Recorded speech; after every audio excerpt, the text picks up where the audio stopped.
योग माया बड़ी विलक्षण, विचित्र और अलौकिक है। आपका जैसा भी भाव वैसे आपको भगवान दिखाई दे, पक्का मानिए। आप स्त्री भाव से देख रहे हैं तो भगवान आपको स्त्री रूप में आपके पास है, पुत्र भाव से पुत्र रूप में। आप जान नहीं पा रहे वही है, दूसरा नहीं है। हजारों बार बता चुके हैं कि ना मानने और ना जानने पर भी आपके हृदय में सत्ता उन्हीं की है। जिस दिन वो भगवान अंतर ध्यान हो जाते, प्यारे पुत्र, प्यारी पत्नी, प्यारे सुहृद मित्र आदि को आप चिता में जला देते हैं, तो था ना आपके हृदय में आदर, पर आप अनजाने से भी भगवान का ही आदर करते हो। अगर जान करके आदर कर लो तो तुम मुक्त हो जाओ इस दुख से, इस प्रपंच से। श्री भगवान कहते हैं कि मेरे अज अविनाशी स्वरूप को ये मूढ़ लोग नहीं जानते हैं। केवल वही जान सकता है जो मेरा आश्रय लेकर के मेरे को पुकारता रहता। भजन का मतलब तब पुकारना, भगवत चिंतन करना।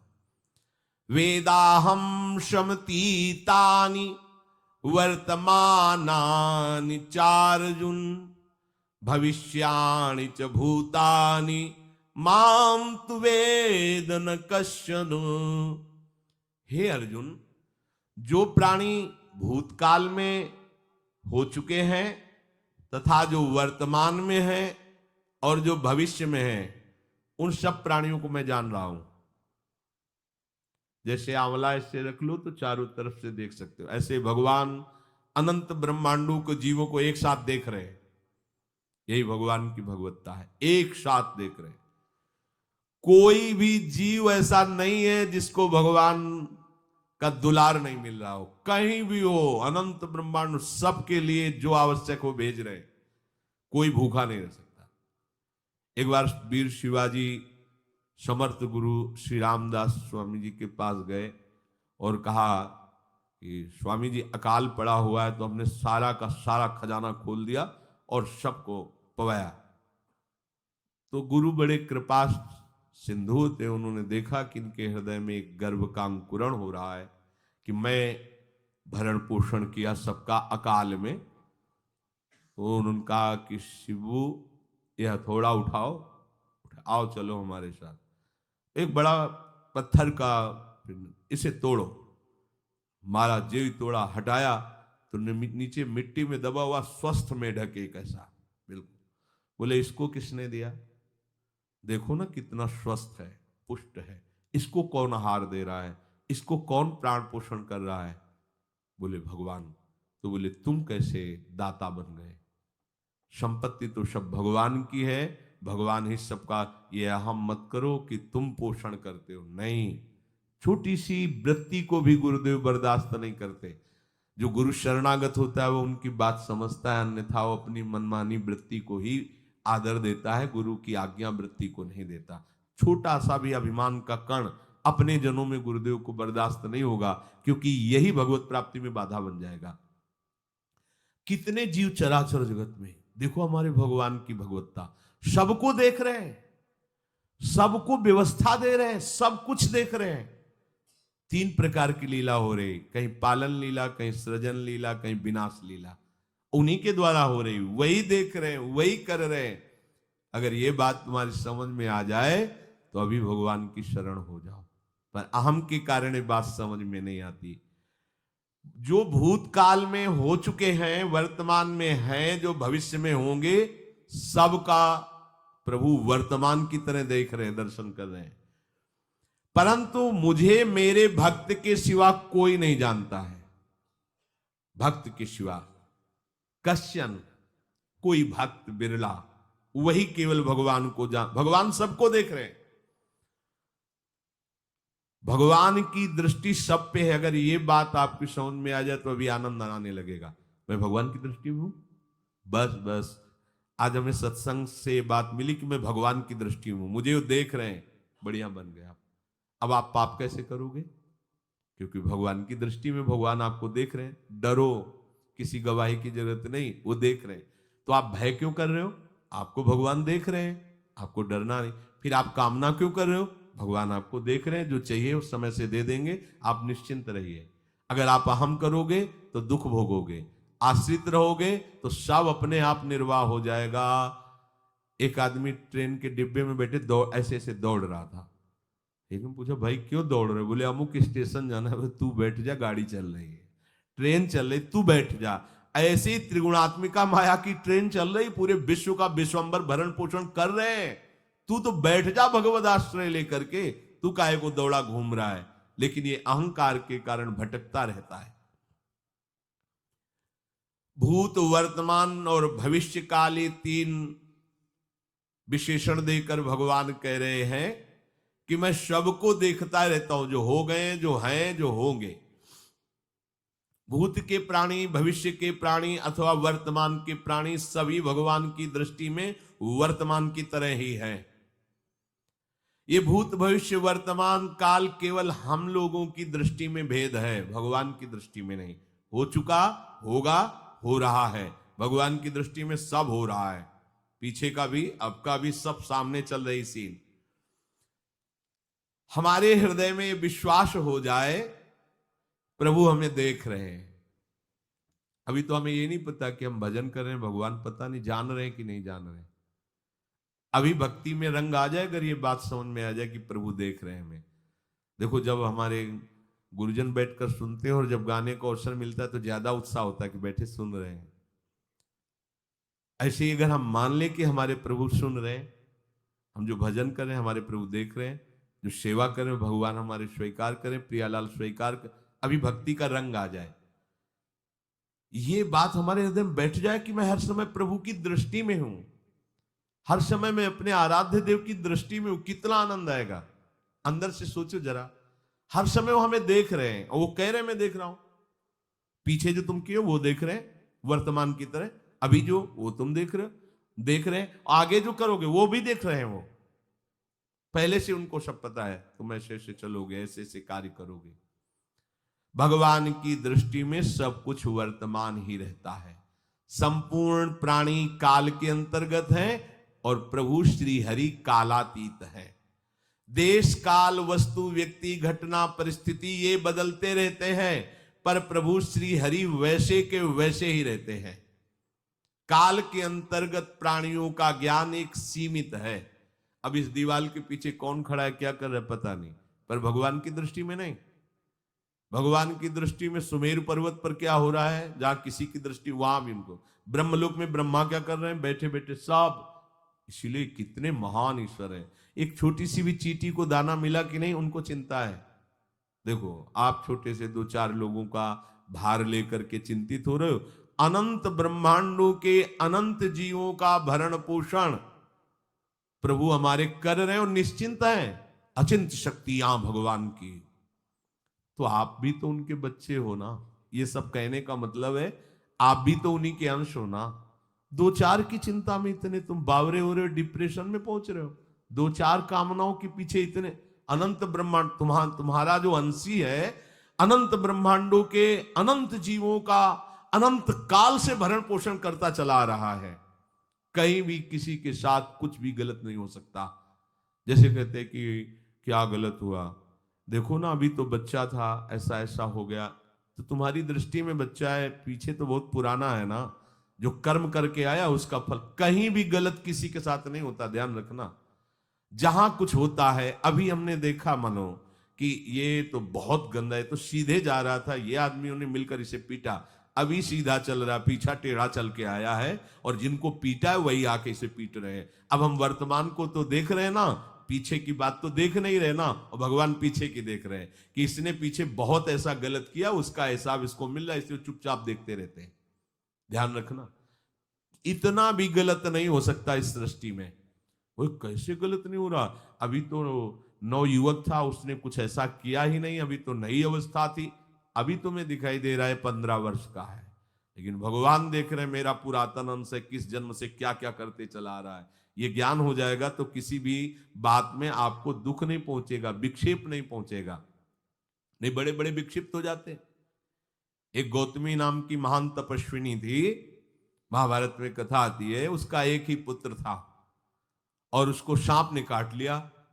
तो वहां की कुल भी उठा के लाए और कहा, देवी मां ये देखो सांप ने तुम्हारे बेटे को काट लिया। तो उनका इतनी सामर्थ्य सांप की कैसे हो गई कि मेरे बेटे को काट लिया और मेरे से भय नहीं माना। आकर्षण वृत्ति जीव ही की सांप सामने आ गया, तूने क्यों काटा, मैं तुम्हें भस्म कर दूंगी। तो आपने कहा पहले हमारी प्रार्थना सुन लो। मेरे सर पर मृत्यु ने आकर के अपना शासन जमा लिया और कटवा दिया, मेरा कोई दोष नहीं। मृत्यु का आकर्षण किया, महान तपस्विनी भगवान व्यास देव जी ने ये लीला कथा गाई है। मृत्यु का आकर्षण किया, साक्षात मृत्यु सामने आ गई, थर थर कांपने लगी। गौतमी जी ने कहा मैं अपने तपस्या के बल से तुम्हें भस्म कर दूंगी। हमारे ऐसे निष्पाप बालक को तुमने सांप के द्वारा प्रेरित करके कटवाया। बोले मेरे ऊपर काल का शासन है, काल ने मुझे प्रेरित किया, मैंने सांप को प्रेरित किया, मेरा कोई दोष नहीं, ये काल का शासन। काल का आवाहन किया, काल उपस्थित हुआ। काल ने कहा कि मेरा इसमें कोई दोष नहीं, इस बालक के पूर्व जन्म के कर्म के द्वारा मैं प्रेरित हूं। इस बालक के कर्म से प्रेरित होकर मैंने मृत्यु को प्रेरणा की, मृत्यु ने सांप को प्रेरणा की और इसने डस लिया। अब आप बताओ किसका दोष है? शांत हो गई, क्योंकि इस बालक के ही तो कौन काहू के सुख दुख कर दाता, निजकृत कर्म भोग सुन भ्राता। कोई किसी के सुख दुख का हेतु नहीं है, अपने कर्म ही है जो हमको दुख सुख देते हैं। और ये भगवान देख रहे हैं। कोई जैसे आपको अभी मनुष्य शरीर मिला, स्वतंत्रता है, अब आप जो पापाचरण चाहो छूट है कर सकते हो, या जो पुण्य कर्म चाहो कर सकते, या भजन करना चाहो कर सकते हो। ये स्वतंत्रता केवल मनुष्य शरीर को दी गई है। आपको जो पूर्व भोग मिल रहे हैं वो आपके पीछे के कर्मों के हैं।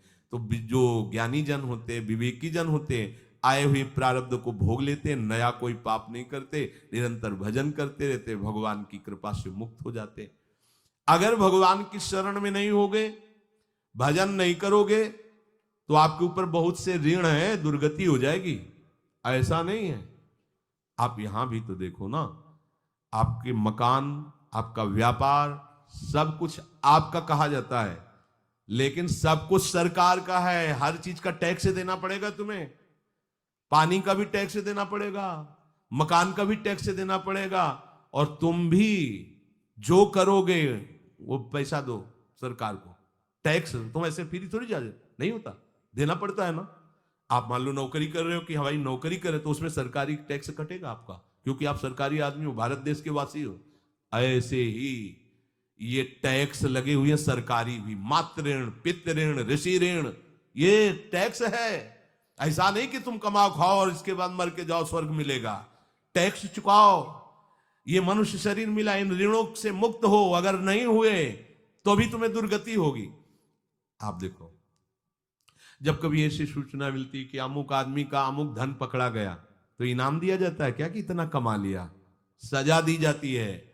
तुमने टैक्स की चोरी की, अगर चोरी नहीं की मेहनत से कमाया या व्यापार से कमाया, दिया नहीं सरकार को, हाँ दिया नहीं, इसीलिए तुम्हें टैक्स की चोरी का दंड मिलेगा, सारा धन अपहृत हो जाएगा, तुम्हारी निंदा होगी, तुम्हें सजा मिलेगी। बोलो मिलती है नहीं?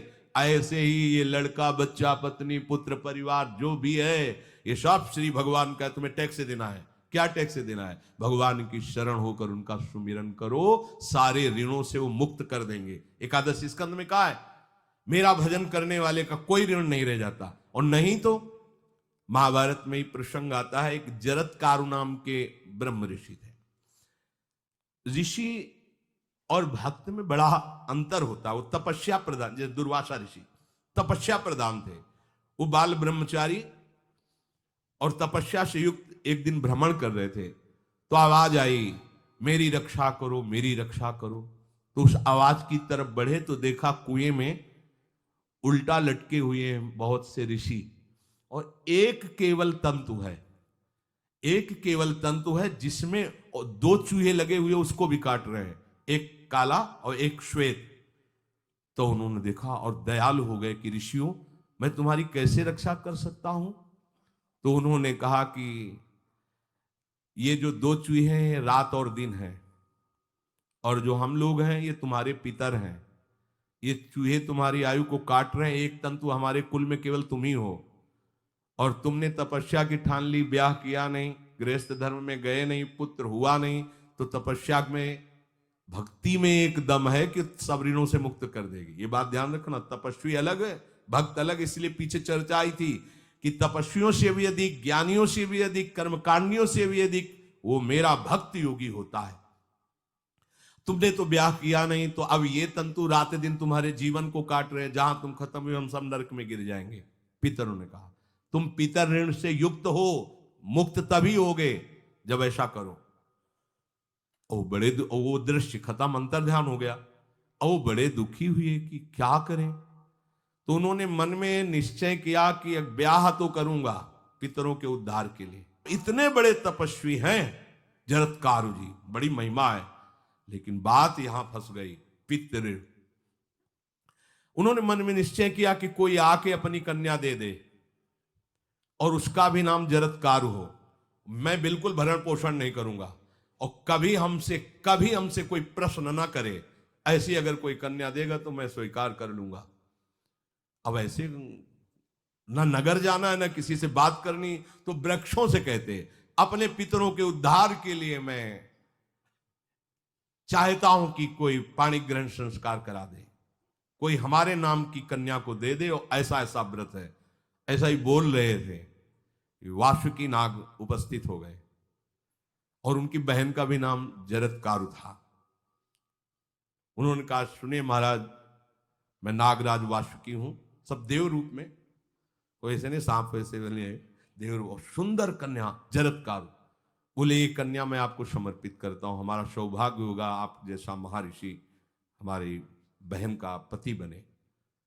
इसका भी नाम जरत्कारु है, और आपकी जो इच्छा है कि मैं भरण पोषण नहीं करूंगा, तो मेरे पास संपूर्ण वैभव है, आप भी पधारिए, मैं आपका भी भरण पोषण करूंगा, अपनी बहन का भी।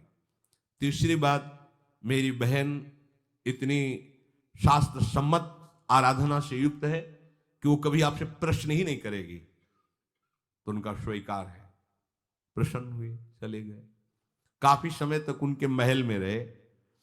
एक दिन जरत्कारु अपनी जरत्कारु पत्नी की गोद में सर रख कर ऐसे लेटे हुए थे, सो गए। और शास्त्रज्ञ थी, संध्या का काल था। संध्या काल में निषेध है मैथुन करना, भोजन करना और स्वाध्याय करना, ये सब संध्या काल में बस भगवत स्मरण प्राण लोकवत। लेकिन हमारे यहाँ महारानी जी की संध्या आरती और संध्या भोग लगने के बाद ये, इसीलिए वृंदावन धाम इसका कहीं भी ये वेदान्नपि संन्यस्त, वेदों से भी ऊपर उठी हुई रसमयी रसोपासना है प्रियालाल की महल है। ये जगत सिद्धांत नहीं है, ये जगदीश का भी सिद्धांत नहीं है, ये प्रेम सिद्धांत है। वृंदावन नित्य विहार रस है, इसलिए इसको बीच में बता देते हैं कहेंगे दूसरे को तो, और यहाँ शाम के तो भोग ही लगता है, गान बजान होता है, बकाया सिद्धांत है। आंख मूंद करके या तो गायत्री जप या जो गुरु मंत्र चुपचाप शांत भाव से जपे, ऐसा। अब वो इस चिंता में थे कि मेरे पति का धर्म जा रहा है, और मैंने आज तक कुछ बोला नहीं अपने पति से, अगर बोलती हूं तो हो सकता है ये नाराज हो जाए और छोड़कर चले जाए। अगर मुझे छोड़ देते हैं और इनका धर्म बचता है तो ये ठीक बात रहेगी। कितनी विवेकवान है। अगर ये सोते रह गए और सूर्य अस्ताचल को चले गए तो इनका धर्म लोप हो जाएगा, ये मैं होने नहीं दूंगी, अपने पति का धर्म लोप नहीं होने। और वो उस समय भी केवल एक लंगोटी लगा के रहते थे, अस्थिमात्र हो रहे शरीर। वहां भी ऐसा नहीं कि दूल्हा बन करके सज, नहीं, वैसे ही केवल पितरों की तृप्ति के लिए उन्होंने बात स्वीकार की थी। उन्होंने कहा महाराज उठिए, संध्या का समय है, शास्त्र निषेध करता है इस समय सोना नहीं चाहिए, नहीं आपके धर्म का लोप हो जाएगा। महाराज उठिए, सूर्य अस्ताचल को बस पहुंचने ही वाले हैं, उठिए। उठे एकदम लाल आंख करते हुए, तुमने हमें टोका कैसे, तुमने हमसे प्रश्न कैसे कर दिया, मैं अभी तुम्हारा त्याग करता हूं। बोले स्वीकार है, आपके धर्म का लोप ना हो।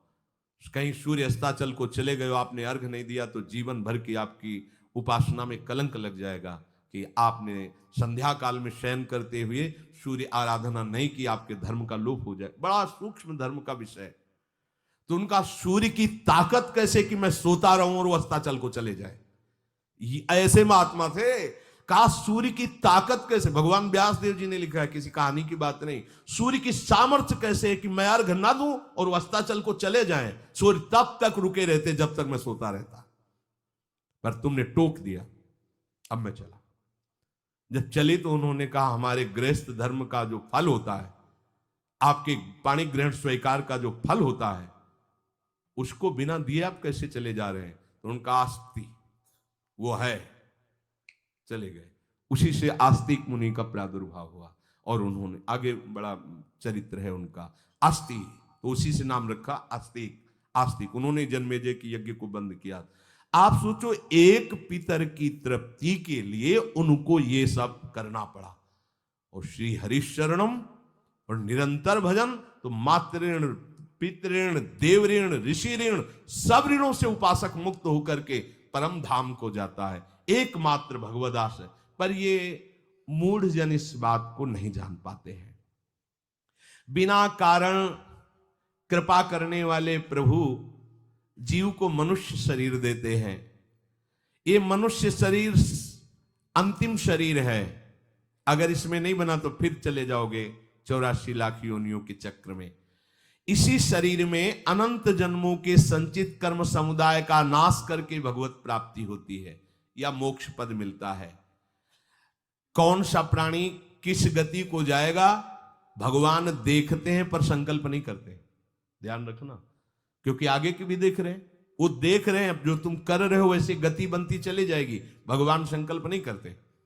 भगवान तो एक बार संकल्प कर दिया, एको हम बहुश्यामा, उसी में बहुत रूपों में प्रकट हो गए। अब तुम्हें संकल्प करना है कि इस जन्म में मुझे भगवत प्राप्ति करनी है।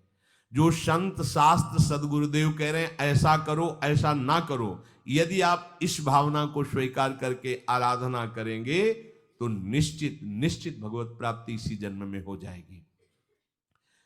प्रभु केवल तुम्हें निमित्त बनाना चाहते हैं, कल्याण तो वही करेंगे। जैसे अर्जुन से कह रहे हैं भीष्म आदि द्रोण आदि मेरे द्वारा मारे जा चुके हैं, तुम केवल निमित्त मात्र भव सव्यसाची। ऐसे ही अय उपासक तू केवल निमित्त बन जा। जो शास्त्र सदगुरुदेव आज्ञा करते हैं वैसे ही तू चल दे अपने मन को मार के। केवल तू निमित्त बन जा।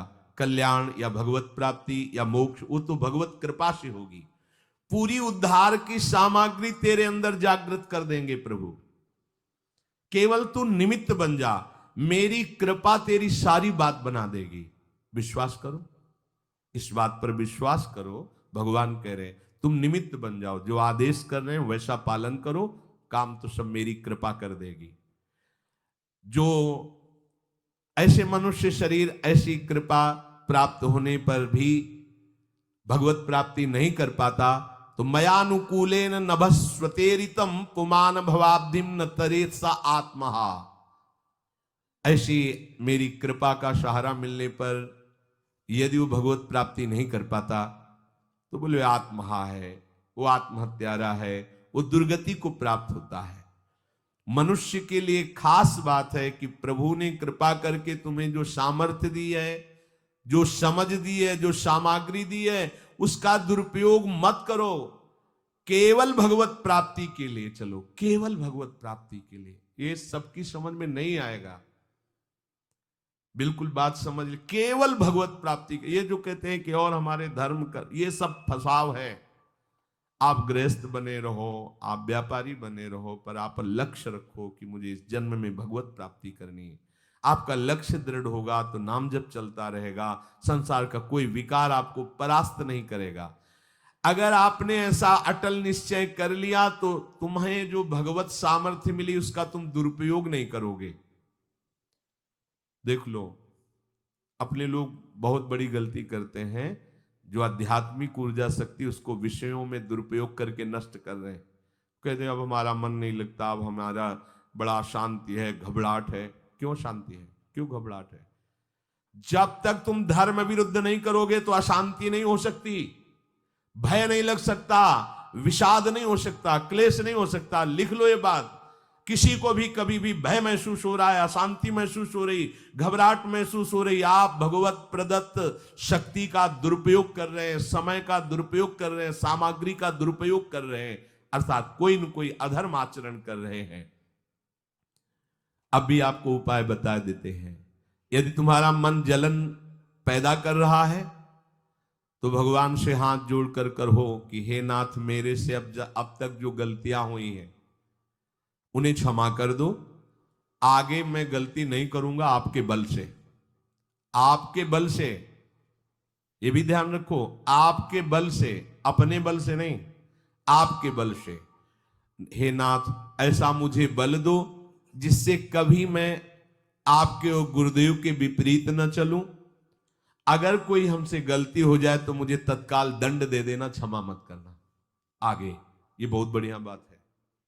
अगर हमको क्षमा कर दिया जाएगा तो हमारे मन को उत्साह बढ़ जाएगा फिर गलती करने का। अगर दंड दे दिया जाए तो मन डर जाएगा। इसीलिए प्रार्थना में ये भी कहना चाहिए, पर हिम्मत नहीं पड़ेगी, क्योंकि मन को बहुत दुलार करते हैं ना, कि प्रभु मेरे से जो गलती उसे मुझे दंड दे दो, मैं क्षमा नहीं चाहता।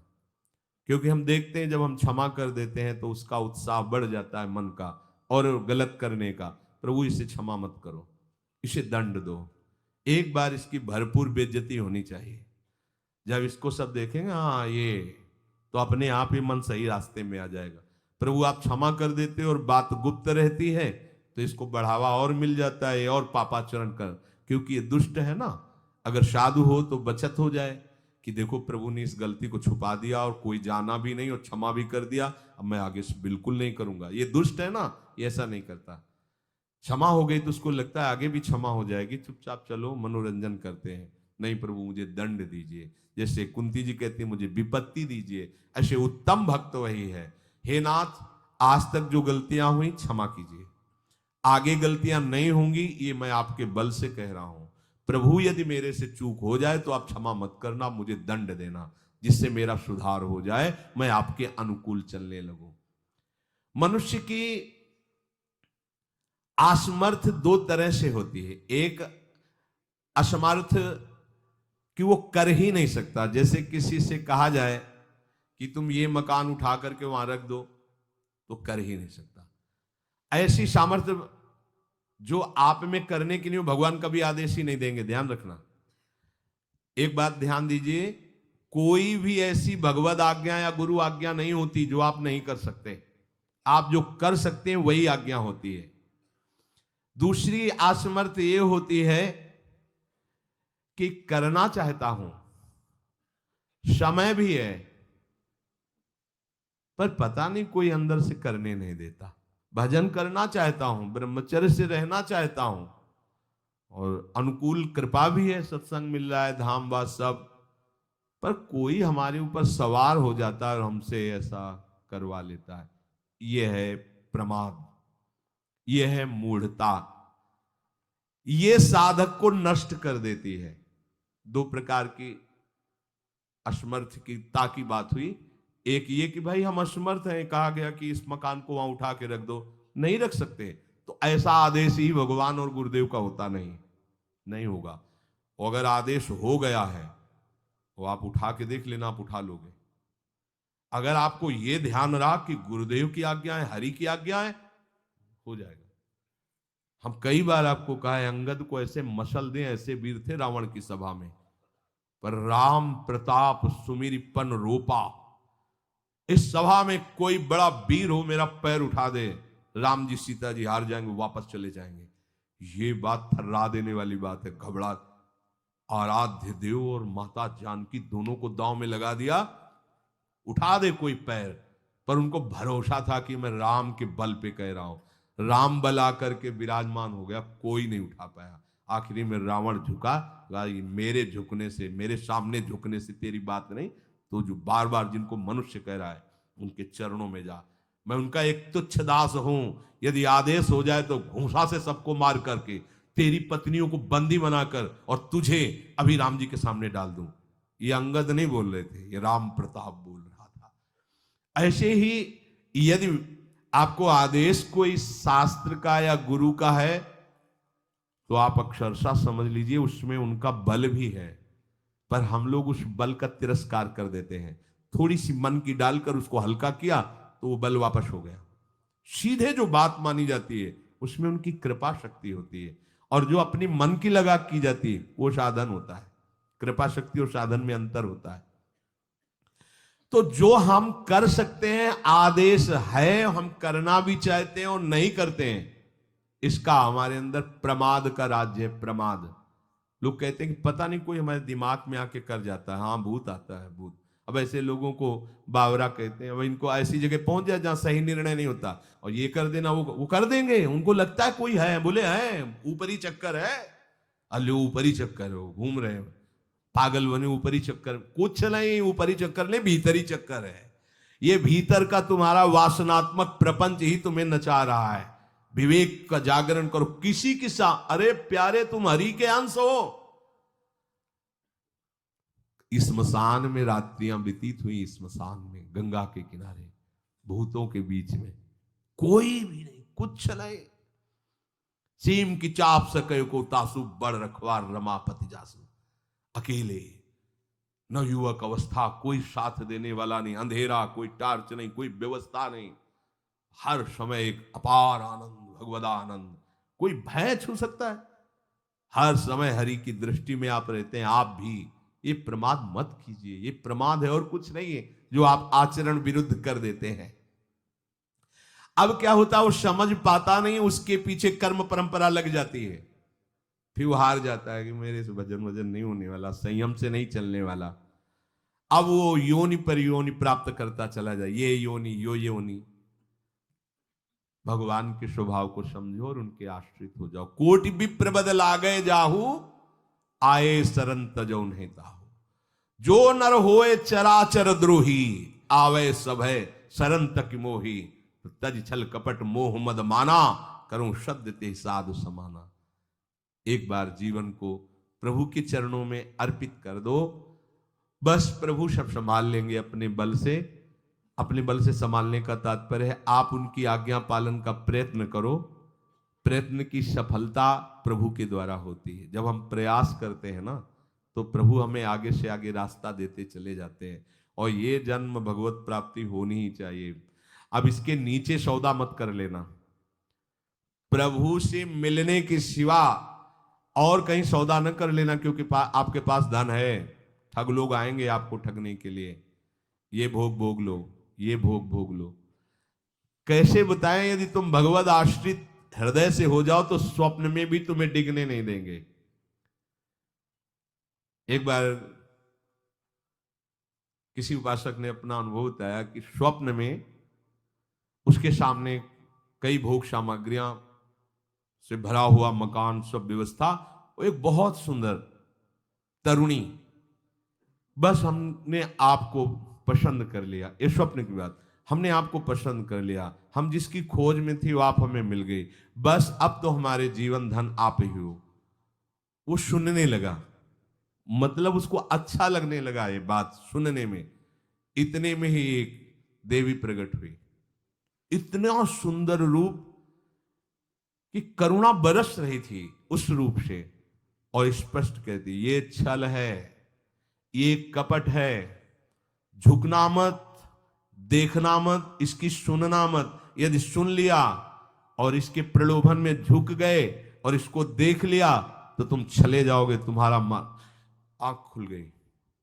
बड़ा आनंद हुआ उस उपासक को कि स्वप्न में भी आश्रयदाता उसको डिगने नहीं देते। स्वप्न में भी, ये बात समझ लो, स्वप्न में भी भय आने नहीं, स्वप्न ही था। हो सकता था स्वीकृति उस उपासक के हृदय की हो जाती, लेकिन जगने पर हाहाकार मच जाता कि कैसे स्वीकृति हो गई। पर देखो, जिसका आश्रय लिए वो उससे सुंदर रूप लेकर खड़ा हो गया और समझा रहा है छल है, कपट है, झुकना मत, देखना मत। आप तो केवल आश्रित होके तो देखिए, जागते हुए, सोते हुए, स्वप्न में, ये तुम्हारी अवस्थाएं, प्रभु की नहीं है। वो तुम उन्हीं की गोद में जग रहे हो, उन्हीं की गोद में सो रहे हो, उन्हीं की गोद में शयन कर रहे हो। एकमात्र प्रभु का आश्रय लेकर निरंतर भजन करते हुए इस जन्म में केवल भगवत प्राप्ति, अन्य सौदे में हमें फंसना नहीं है। बहुत से प्रलोभन आएंगे कि ये फ्री ले लो, फ्री भोग लो, कोई नहीं जानेगा। आपको सौदा नहीं करना अपने हरि आश्रित बल का, आपको उससे केवल हरि की प्राप्ति करनी। प्रलोभन आएगा, ध्यान रखना, भय आएगा। हे भगवान, आज तक जो भजन किया है इस भय को हटा दीजिए, क्योंकि इज्जत चली जाएगी, सब लोग थू थू करेंगे, मेरे से बहुत गलती हो गई, हटा दीजिए। हरि मुझे दंड दो, पूरी सभा में मेरा तिरस्कार करवाओ, ये मन लाख समझाया नहीं समझा, अब जब बेइज्जती होगी ना इसकी तब समझेगा, कुछ नहीं होगा और वो कृपा हो जाएगी, आगे बढ़ जाओगे। बिल्कुल अपने भजन को खर्चा मत करना, ना भय में और ना किसी सुख प्रलोभन में, तो इसी जन्म में भगवत प्राप्ति हो।